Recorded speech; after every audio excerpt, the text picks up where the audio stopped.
Uma influencer arrancou o coração da sua mãe enquanto ela ainda estava viva. Oi gente, tudo bem? O meu nome é Vanessa Mariano e aqui no nosso quadro Histórias Impressionantes, hoje eu vou contar pra vocês a história da Anna Leikovic. Anna Leikovic nasceu no ano de 1999 e tinha 21 anos em 2020 quando tudo isso aconteceu. Anna morava em Korad, Moldávia. Moldávia é um país do leste europeu que pertencia à antiga República Soviética. Faz fronteira com a Ucrânia e a Romênia. A Anna, então, era essa menina de 21 anos, na época que aconteceu o caso, que foi em 2020. Ela era estudante de medicina e também gostava de compartilhar a sua vida nas redes sociais, na verdade no Instagram, ela só utilizava o Instagram. Eu conheci esse caso, gente, na época, por conta que ele ficou muito forte no Twitter, todo mundo comentando, falando. Na época foi algo que chocou todo mundo, muita gente fez reportagem. A Anna, então, era uma estudante de medicina, né, tão nova, com 21 anos. Ela também desejava ser uma influencer aí no Instagram, ela já tinha esse propósito e já estava trabalhando para isso. Então, na época, ela tinha um pouco mais de 10 mil seguidores, ou mais ou menos 10 mil seguidores. Depois do ocorrido, ela ganhou mais seguidores. Hoje eu não achei as redes sociais dela, não achei ela no Instagram. Mas apesar aí dela ainda ter poucos seguidores, ela tinha essa intenção também de entrar nesse mundo digital e de talvez no futuro trabalhar como influencer. Então, nas suas redes sociais, como uma boa influencer, o que ela faz?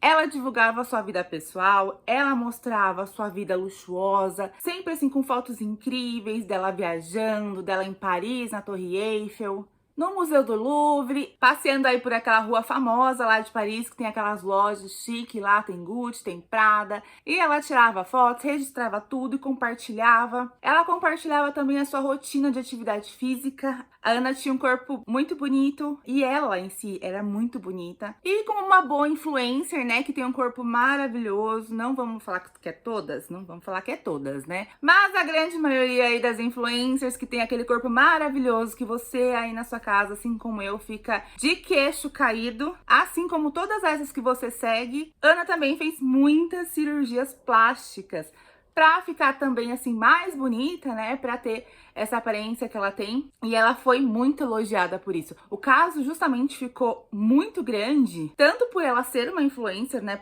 por considerarem ela na época uma influencer, por conta do conteúdo, quando você vê lá é aquele conteúdo bem típico de influencer mesmo, mas também pela beleza dela, que com certeza chamou muito a atenção quando esse caso foi divulgado. Falando um pouco mais da Anna, vamos falar do pai dela, e falar do pai dela, com certeza, vai ajudar a gente a entender o porquê do comportamento da Anna, talvez, né? Vasily Aladov nasceu em 4 de setembro de 1979. Ele é economista e jurista. Também é dono da empresa Aladov Agro, que é uma produtora de cereais e leguminosas, e ele é uma pessoa muito importante no agronegócio do país. Então, gente, quando vocês perguntam assim, como que a Anna conseguia ter essa vida luxuosa, de conseguir aí fazer várias viagens pela Europa, de ter coisas caras, é porque ela era bancada pelo pai dela. O pai dela tinha muito dinheiro, ele era uma pessoa influente, considerada até um pouco influente, mais no mundo do agronegócio mesmo, porque ele tinha essa empresa. Mas o pai da Anna era uma pessoa bem complicadinha, embora ele tivesse condições financeiras aí para proporcionar o melhor para Anna. Ele não era casado com a mãe dela, e também não encontrei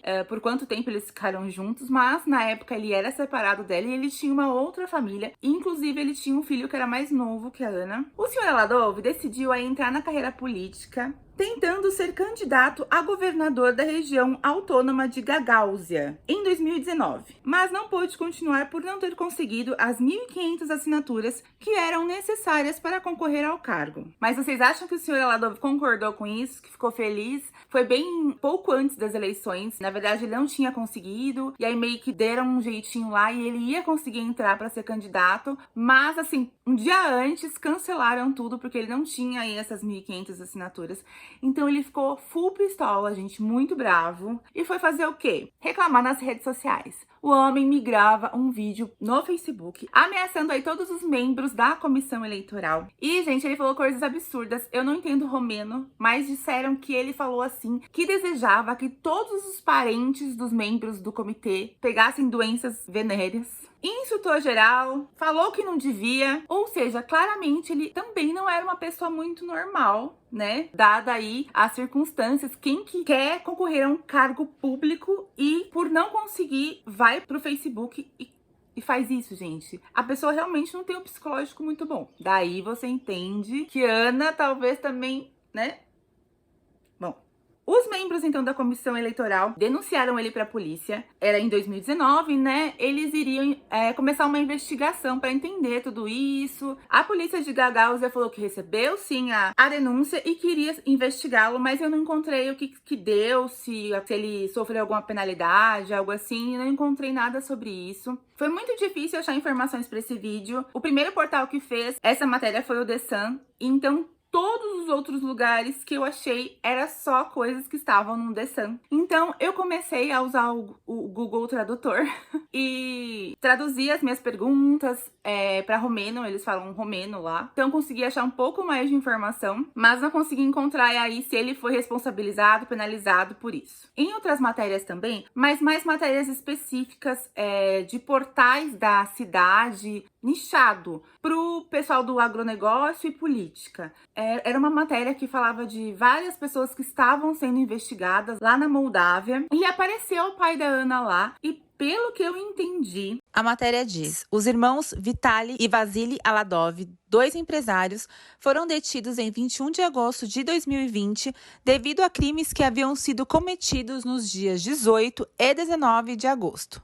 Os irmãos Aladov são empresários conhecidos na região autônoma de Gagauz, fundaram várias empresas que possuem uma exploração avícola, uma fábrica de processamento e engarrafamento de vinho, centenas de hectares de vinhas e terras aráveis. Os dois afirmaram que seus problemas começaram após a nomeação de Alexandre Stoyanoglo para chefiar a Procuradoria-Geral da República.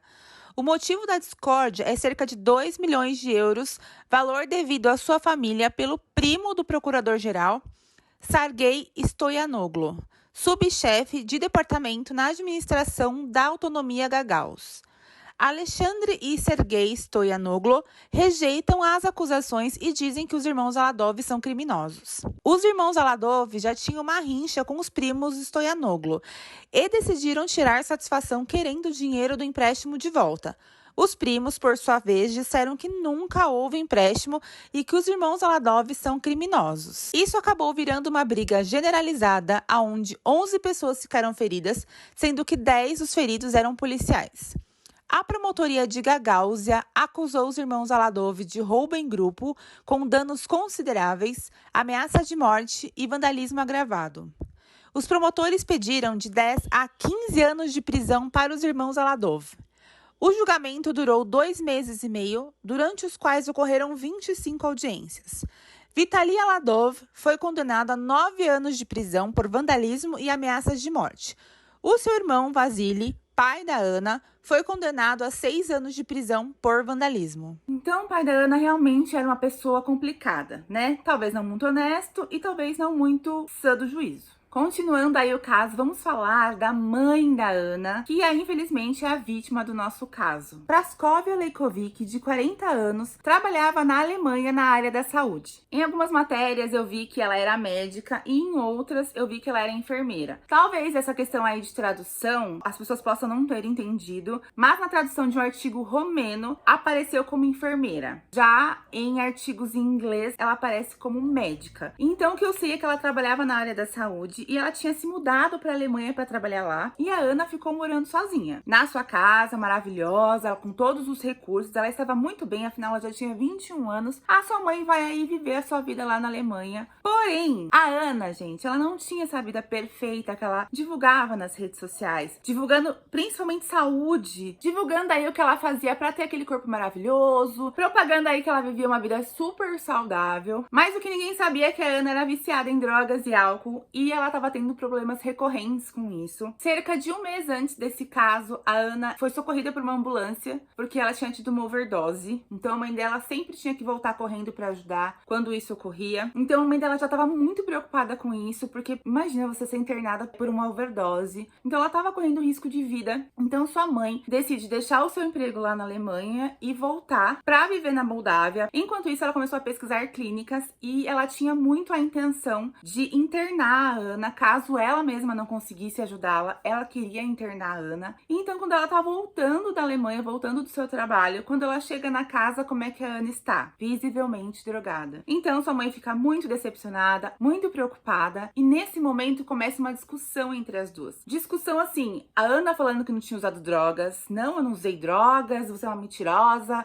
eu não usei, sabe? Negando, como todos fazem. Quem já teve problema com pessoas da família que são usuários, eu tive problema. E, assim, eles mentem com uma, sabe, perfeição que a Globo tá perdendo. Parece ator, assim, formado nas melhores escolas de teatro. Então, a mãe da Ana é muito preocupada, elas começam a discutir, e nesse momento, a mãe da Ana fala que ela tem essa intenção de interná-la, mas sempre num tom de ajuda, provavelmente. Olha, eu vou te internar, você precisa se tratar. E a Ana falando, mas eu não usei nada, você é louca. Eu imagino que a discussão tenha sido mais ou menos isso. E a coisa foi inflamando, a mãe dela nervosa com a situação, preocupada, a Ana negando tudo. E aí é nesse momento que a Ana decide aí pôr um fim naquela discussão. Mas esse fim, gente, seria considerado um dos piores crimes da Moldávia. Enquanto elas ainda estavam discutindo, a Ana vai até a cozinha, pega uma faca de cozinha, gente, faca normal de cozinha, volta, vai até a sua mãe e simplesmente começa a atacá-la. Ela dá muitas facadas na sua mãe, agride ela, foram muitas lesões. Porém, a mãe da Ana ainda estava viva, provavelmente largada no chão, em volta aí de uma poça de sangue, mas ela ainda estava viva. Segundo análises que foram feitas posteriormente, disseram que quando aconteceu o que eu vou narrar para vocês, a mãe da Ana ainda estava viva. Então, ainda viva, a Ana abre o peito da sua mãe, retira o seu coração, os seus pulmões e os seus intestinos. E botou os órgãos ali do lado. Sim, né? Tipo, esvaziei o compartimento, sabe? Eu imaginei que como a Ana era estudante de medicina, eu acredito que, assim, ela tenha tido uma precisão cirúrgica pra fazer tudo que fez, porque eu mesma não saberia abrir uma pessoa, não sabe, pegar coração, pegar intestino, pegar pulmão. Gente, pulmão é grande, né? Mas aí, como ela era estudante de medicina, eu acredito que isso tenha colaborado, tenha ajudado aí pra que ela conseguisse fazer aquele trabalho que ela tava fazendo. Ela pega então esses órgãos, deixa do lado da mãe. Aí nesse momento a mãe já tava morta, né? Afinal de contas, sem isso não tem como sobreviver. Deixa a mãe lá, os órgãos do lado, aquela poça de sangue. O que ela faz? Vai tomar o seu belo banho, se arrumar e foi aí passear na casa do namorado, como se nada tivesse acontecido. Chegando aí na casa do namorado, ela fala pra ele assim, amor, vamos tomar um champanhe? Ela estava normal, pediu para tomar um champanhe, né, para fazer aquela fotinho bonita pro Instagram. Então, depois que eles tomaram um pouco de champanhe, a Ana, assim, como tá contando um fato normal do seu dia, vira pra ele e fala, ó, então, hoje, né, minha mãe começou a discutir comigo, e aí eu peguei uma faca, né, nela, abri o seu peito, tirei uns órgãos lá que eu achei interessante. E foi isso, meu dia, amor, e o seu? O cara simplesmente deve ter ficado atônito. Eu iria ficar desesperada, com certeza gritaria, mas ele foi uma pessoa um pouco mais fria. Na verdade, no momento ele nem estava acreditando, então ele tentou fazer mais perguntas para confirmar se isso realmente era verdade, porque afinal de contas ele não estava acreditando. Mas a Ana aí se negou a responder qualquer pergunta, não quis falar mais sobre o assunto. Então esse assunto ele se encerra, eles ficam ali juntos, o namorado espera a Ana dormir, e aí ele, ó, vai correndo lá pra casa dela, porque ele falou, meu Deus, se essa história for verdade, eu tô com uma psicopata dentro da minha casa. Então ele vai correndo pra casa da Ana, e quando ele chega lá, é essa exata cena que ele vê. Mãe da Ana deitada, órgãos do lado e uma poça de sangue. Então imediatamente ele chama a polícia, ele fala o que aconteceu e já fala quem fez. Então a polícia já vão lá atender a mãe da Ana, né, levar o corpo, e vão imediatamente prender a Ana. É difícil de acreditar, mas ela cortou o coração no sentido mais literal da palavra, diz o relatório da investigação. Vladimir, tio da Ana, diz: era uma família muito boa. Ele também negou que tivessem tentado levar Ana à força para reabilitação. Praskovia amava muito a filha e passava o máximo de tempo possível com ela, disse ele. Demorou 2 horas até que a polícia me dissesse que a Ana era a principal suspeita. Eu não conseguia nem imaginar isso. Esses foram relatos, então, do tio da Ana. Não sei se é tio por parte de pai ou tio por parte de mãe, mas é isso que ele relata sobre a Ana. Fala que eles tinham uma família feliz, que a mãe da Ana cuidava muito bem dela e que, assim, em nenhum momento eles tentaram internar ela forçadamente. Provavelmente aconteceu somente uma conversa realmente sobre o assunto, não que a mãe dela iria intervir, assim, à força com a menina para que ela fosse para a clínica. Já a avó da menina disse aí para uma matéria local que a neta dela não obedecia e que vivia um estilo de vida imoral. Essa era a opinião da avó da menina. Claro que a avó da menina não tá acostumada, né, gente? Porque, afinal de contas, a Ana, ela posta fotos de biquíni, fotos mais sensuais. Então, com certeza, isso pra avó da Ana já era considerado uma coisa, assim, imoral. Mas também ela fala que a Ana não obedecia à mãe. Então, provavelmente, a relação delas era realmente muito complicada. Segundo o portal The Sun, após a solicitação judicial, um exame psiquiátrico forense foi realizado em Ana. O documento afirma que a estudante não foi capaz de perceber corretamente as circunstâncias que são importantes para o caso criminal e que ela é incapaz de testemunhar em um tribunal. Então, antes do julgamento, eles fazem exames psiquiátricos na Ana e percebem aí que ela realmente tem um problema, uma psicopatia, ela é considerada uma psicopata. Porém, assim, psicopatia, ela, pelo que eu entendi, ela não é uma doença que faça com que a pessoa não seja capaz de responder pelos seus atos, porque ela tem sim consciência. Porém, eu não sei como é a justiça lá da Moldávia. Eu sei que aqui no Brasil, o psicopata vai preso sim, ele responde sim pelos seus atos. Mas lá ela foi considerada uma pessoa que não tinha como responder, ela não tinha nem como falar sobre isso durante o seu julgamento. Durante o julgamento, ela ficou deitada, gente, num banco, é uma cena ridícula. Ela deitada no banco, limpando as unhas dela, nem ligando pra nada que estava acontecendo. Então ela foi considerada uma pessoa incapaz de poder, assim, até se defender, de poder contar o lado dela, né, durante o julgamento. Então que esse julgamento não seria possível de ser realizado. Então o júri decidiu que, embora ela tivesse cometido o crime, não era criminalmente responsável por seus atos. Quando um jornalista perguntou se ela havia massacrado e mutilado sua mãe, Ana supostamente riu e disse adeus. Após isso, como ela não foi presa, ela foi encaminhada a uma instituição psiquiátrica e eu não encontrei se ela ainda está lá, se ela já saiu, mas quando ocorreu o julgamento, ela foi encaminhada para essa instituição e eu acredito que ela permaneça até hoje lá. Espero que ela permaneça por muito tempo. Aqui no Brasil, gente, você tem mais chances de sair da cadeia do que de uma instituição psiquiátrica. E não por menos, né, gente? Porque se você é considerado uma pessoa incapaz, até de entender o seu crime, não tem como reabilitar você a voltar para a sociedade, não é verdade? Então, possivelmente, eu acredito que ela vai passar muitos anos nesta instituição. Bom, gente, mas o que eu acho mais engraçado dessa história toda aí é que quando ela postava as fotinhos dela lá no Instagram, divulgando aí sua vida perfeita, maravilhosa e saudável, ela não parecia ser uma psicopata, ela não parecia ser uma louca, ela não parecia ser uma pessoa que seria capaz de fazer isso. Após o que ela fez, ela foi lá viver com o namorado como se fosse assim, nossa, me livrei da discussão, sabe? Não é que ela matou uma pessoa, ela se livrou da discussão, né? Agora, ai, olha que bom, agora ninguém fala mais na minha orelha. Então, assim, ser considerado uma pessoa incapaz de entender as circunstâncias do crime, de entender em si o que fez, eu não acho muito válido não, gente. Eu acho mais que ela, nos vídeos, ela parece uma louca, doida, psicopata. Engraçado que quando ela foi pra casa do namorado, ela tava linda e maravilhosa. Pra vocês verem como a internet engana. Olha o cabelo dela lá no dia do julgamento. Mega salva-vidas. Gente, então quando vocês forem se comparar a mulheres, não se compara com as mulheres do Instagram não, gente. Porque, ó, é tudo cirurgia, é aplique, é unha falsa, é cílios, é tudo, entendeu? Não que esteja julgando essas pessoas, porque, como eu sempre digo, não estamos aqui para julgar, mas podemos dar a nossa opinião, né? Esse é um ambiente seguro para eu dar a minha opinião, eu acredito. Mas é sem julgamento, gente. Cada um com o seu cada um, cada qual com o seu cada qual, né? Mas ela estava muito bem, bela, e bonita e saudável. E aí, de repente, no julgamento, me brota essa menina aí toda destruída, toda louca. Quando questionam ela sobre o que ela fez, ela só dá uma risadinha e diz adeus, como se nada tivesse feito.